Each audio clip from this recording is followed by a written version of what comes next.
The Horror Eternal presents The Missing Touch, Part 2.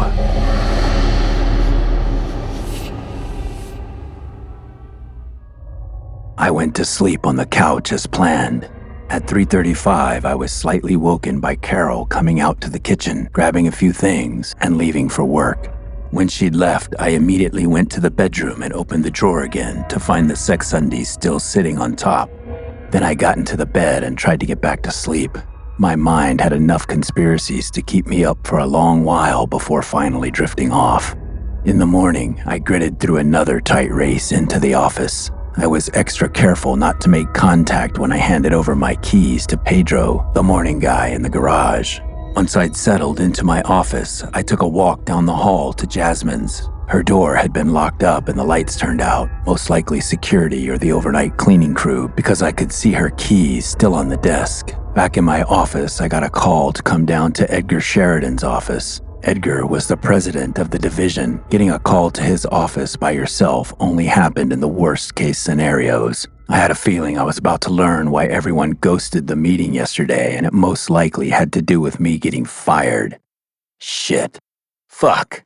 Edgar's secretary showed me in, never once looking me in the eye. Mr. Sheridan sat at his desk with a man and a woman wearing gray and navy blue suits flanking him on either side. I took the seat in front of Sheridan's desk, everyone watching me as the secretary left the room. Mr. Sheridan was the first to break the silence. "Carson, this is Detective Murray and Wright. We wanted to ask you some questions about the quarterly report meeting you had yesterday with Teddy Markham's team. It appears there's been some cause for alarm since the entire team and Teddy have come up missing. They've been reported missing by all of their families. All of them. It's quite upsetting. The officers have come down to help us find out what might have happened. I think you may have been the last one to see them. We've been unable to get in touch with Jasmine Page as well. She was in the meeting with you, am I right?"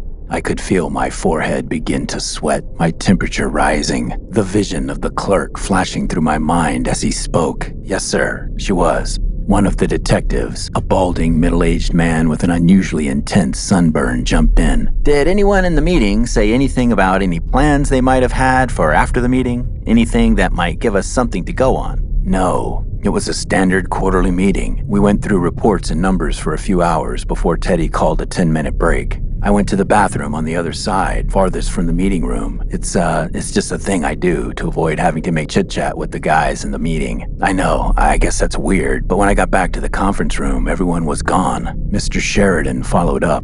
"And no one said anything about leaving? I'm assuming the meeting was still going." "Yes, it was just a bathroom break, 10 minutes and meet back. Nothing about leaving or other plans." I was confused myself about where everybody went when I got back. "And Jasmine was gone too? Have you heard from her?" "No. I texted her a couple times, but she never responded. Her keys are still in her office this morning." The female detective, a surprisingly young woman, wide face, hair pulled back, olive skin, jumped in. "We spoke to Barbara Gomez. She has an office just outside the conference room. She said she never saw anyone come out after the meeting started. No one seems to have seen anyone from the meeting come out for a break. Once the meeting started, no one in the room has been seen again other than yourself." "Yeah, I know. I asked her myself when I couldn't find anyone. It's weird. I don't know what else to say. Weirder for me because I was in the meeting with them and no one said anything. Sorry, I can't be more help." The beet red detective piped up. "And nothing was said in the meeting? Was there any disagreement, confrontation that might have led to Mr. Markham cutting things short?" "No, nothing. Everything was fine. Like I said, routine." "Someone I spoke to, I won't give their name, did mention that you and Mr. Markham had a shoving match once at a party, someone's house on July 4th. The detective continued. "What? That was years ago, 4 years ago, and it was nothing, no shoving. I just started seeing my girlfriend and I brought her to the party. Teddy was pretty drunk, and when I was across the yard talking to some other people, he kind of, I don't know, moved in on her, aggressively. I just went over and explained that this was my girlfriend and introduced them. He was a little flustered, like I said. He was hammered, but it was nothing. He apologized after. We've seen him at parties many times since then over the years. He and Carol, my girlfriend, they get along fine." Everyone kind of nodded their heads and looked at each other. The room filled up with an uncomfortable silence. The officer continued. "You'll let Mr. Sheridan know if you think of anything that might help?" "Of course.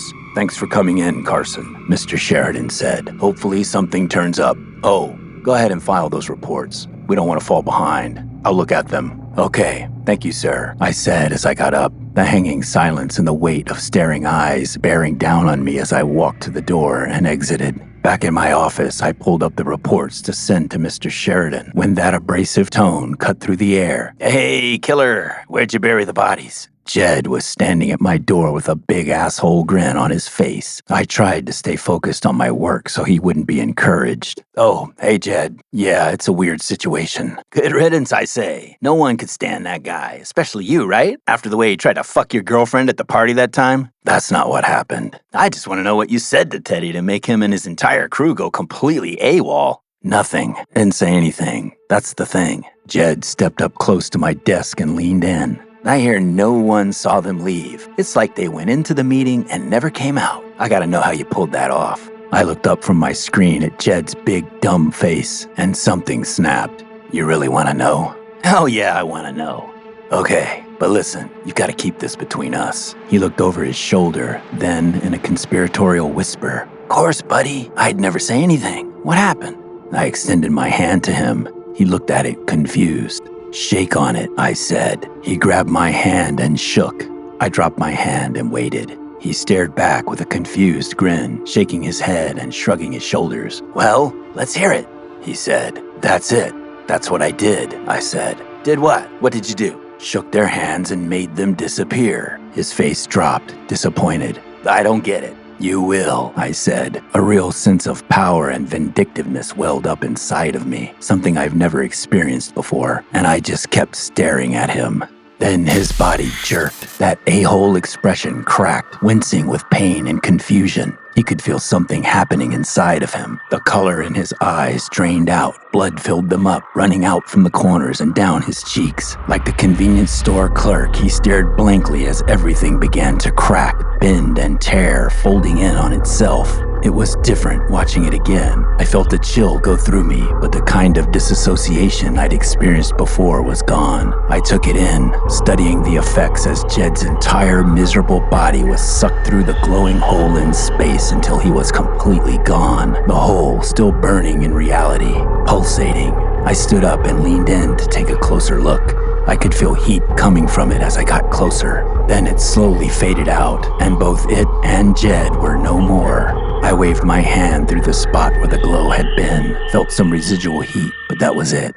I looked to the hallway outside my door, no one around, sat back down at my computer, continued to enter the numbers from my report. Then I started laughing. I laughed so hard tears filled my eyes. I laughed so hard I couldn't catch my breath. For the rest of the day, that quiver inside would well up and I'd begin to laugh again. But I held it in, kept it under control. Probably wouldn't look too good for a guy whose entire regional team just vanished into thin air to be laughing his ass off all day. And now, one more coworker was about to turn up missing. When I stopped by the parking attendant's booth to pick up my keys after work, Carlos, the afternoon guy, wasn't there. It was Victor, who sometimes sat in for Carlos. Where's Carlos? I asked, careful not to make contact as he passed me my keys. He shrugged. He didn't show up. Maybe he quit, or he's drunk. He laughed. They called me. The image of Carlos and I trading fist bumps the previous evening flashed in my head. When I got home, I was alone. Carol's shift at the hospital went until 6 a.m. The humor I'd found in all of this earlier in the day was suddenly lost on me. I sat on the couch, a single lamp on, staring at the wall. There were a lot of feelings going through me, but at the same time, none. What I'd seen, what I'd experienced, what I'd done, it didn't seem real. How could it? People don't get sucked up into the thin air like that. It's not a thing. But the terrifying pain I'd watched those two people experience was. At least my eyes, my senses told me that it was. It had to be real. At the same time, it was impossible. My thoughts split, disassociating at the contradictions. Where did they go? I wondered. What was on the other side of that glowing hole in space? I didn't move from my seat all night. At some point, I drifted off. The sound of my alarm yanked me out of another world. It took a beat to get my bearings, realize I'd been dreaming. I clicked off the annoying intrusion, dream already slipping from my mind like sand in an hourglass. I'd been wandering through corridors made of dull gray, featureless stone, traversing large concourses with tapered dome ceilings. roaming tremendous courtyards lined with pillars that reached into the heavens, looking for something, but I couldn't remember what. I saw Teddy there, wandering the halls, lost, and all of the regional managers from the meeting. Jasmine was there. I found Jed. I was talking to him, saying something, but it seemed like he didn't understand me, or refused to accept what I was telling him. All of it faded as I quickly got myself cleaned up for work. I wanted to get out the door before Carol got back just to avoid any contact. As I pulled out of the parking garage, I passed Carol turning onto our street. I rolled down my window and waved as we exchanged kissy faces. It was quiet at work. I kept to myself. There were murmurs about the mystery of Teddy's team and Jasmine still missing, but I didn't hear anything about Jed. I decided to cut out an hour earlier than usual, just needed to get away from there. At the last second, I pulled off the road to the convenience store before I got on the freeway.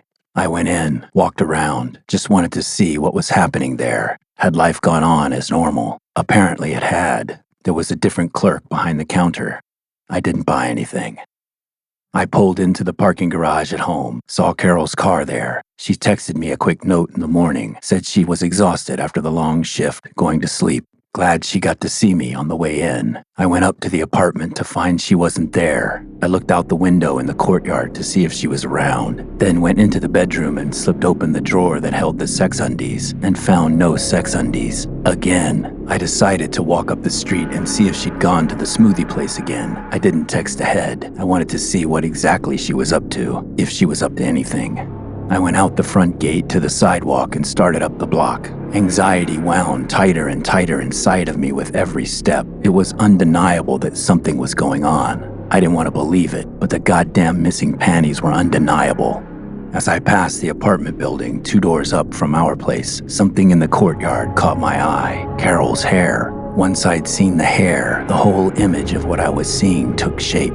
She was standing in the doorway to an apartment just inside the entrance, and there was a guy. He was coming out of the apartment, and she lifted up on the balls of her feet and kissed him. It was like someone poured ice on me. I stopped dead in my tracks. Then I realized they were walking toward the gate, like he was seeing her out, his door still half open behind them.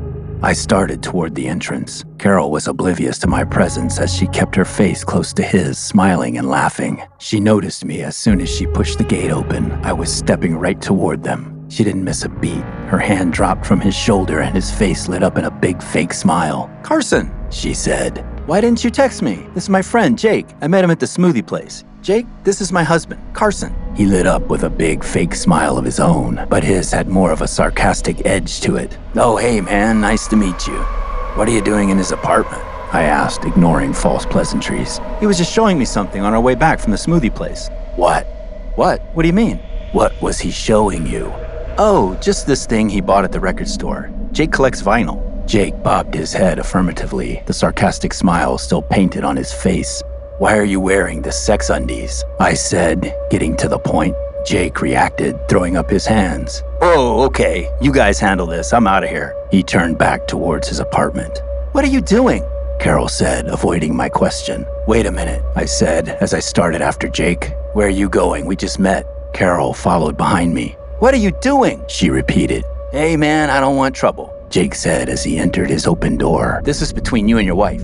"Carson, what are you doing?" Carol said for a third time. I kept going, stepping into Jake's doorway so he couldn't close it. "Actually, Jake, I think this is between me and my wife and you now." "Hey man, it's not my problem," he responded casually. My mind was a blur of anger and rage, my breathing heavy, and the look on Jed's stupid fucking face when he got his was flashing like a siren in my head. I stepped over to Jake and held out my hand. "You know what? Sorry, Jake, you're right. This isn't about you, it's about me and Carol. Didn't get a chance to shake your hand when Carol introduced us." Jake's eyes shifted to Carol standing in the doorway watching, then back to me as he put out his hand to meet mine. We shook. I turned to the door. Carol was staring back at me with a look of disbelief. "What's wrong with you?" she said, then turned to Jake. "Sorry, Jake. I'll see you." I turned back to watch as I knew what came next. Jake's body jerked. He looked confused and in pain. I looked at Carol to see her face. Jake winced again and his eyes drained of color, the whites filling up with blood and overflowing. I watched the confusion become terror on Carol's face. Jake's body cracked and popped, everything folding in on itself, crushing bone and internal organs, pulping what had been a human body as it sucked up into the glowing hole in space. Jake was gone. The blank stare of horror and disbelief all twisted up in Carol's face filled me with an ecstatic wave of something even more than satisfaction. It was pure power pulsing through my veins, a high like I'd never experienced before. Caught up in the rush of the moment, I grabbed Carol's pants by the elastic waistband and yanked them open to expose the sex undies and make my point. But she had on a regular pair of cotton underwear. Nothing fancy or sexy, no sex undies. She looked down at her open pants and back up to me. "You asshole," she sneered. Then her body jerked and I realized that in grabbing the pants, I'd touched her waist. I stepped back. Fear and regret rushed in as the reality of what I'd done set in. "Oh fuck, I'm sorry." She shook. Her eyes turned white and the blood pooled in. Her body collapsed in on itself with a painful shattering and fracturing, smashing Carol's body through the glowing hole that had appeared in the air. And then it was over, and I was alone, staring at the glowing hole in space. I watched it pulsating in the air. I felt something slip inside, panicking as it began to fade away, taking with it everything I cared about and all my horrible actions. I raised my finger and stuck it in the glowing hole in space.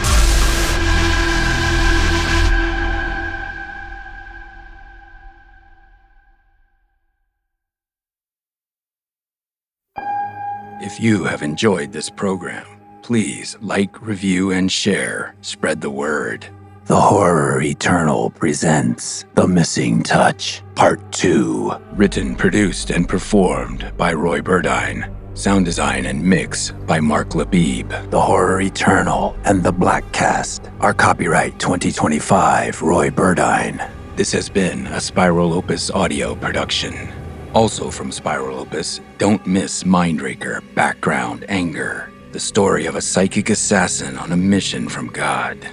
Season 1 available on Apple Podcasts, Spotify, and everywhere you get your podcasts.